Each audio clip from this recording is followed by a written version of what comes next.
When my husband Bryce and I made a trip to Germany to meet my relatives, I had an unexpected joy beyond measure of driving down the Rhine and recognizing a town to the east called Hadamar.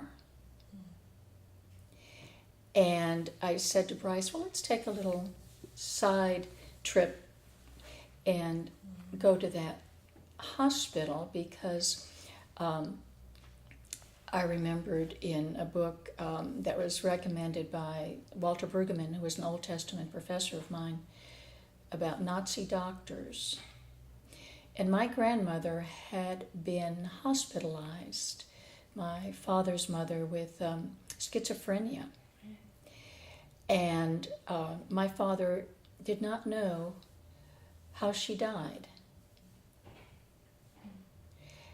And it turned out while Bryce and I were there, we came late in the afternoon to this psychiatric hospital, which is still standing and attached to a convent. Right. And we walked in, and it was close to closing time, and I was interested and just wondered if maybe my grandmother had been in that hospital.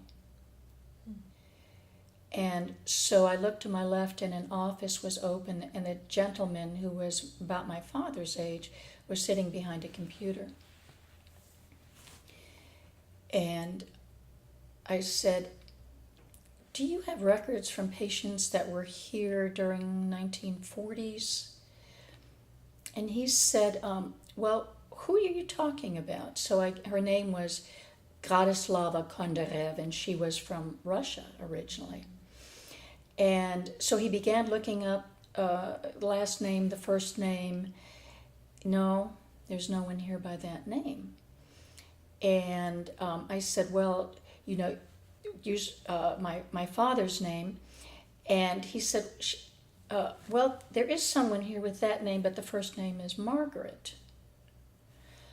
And immediately the thought came to me, they changed her name.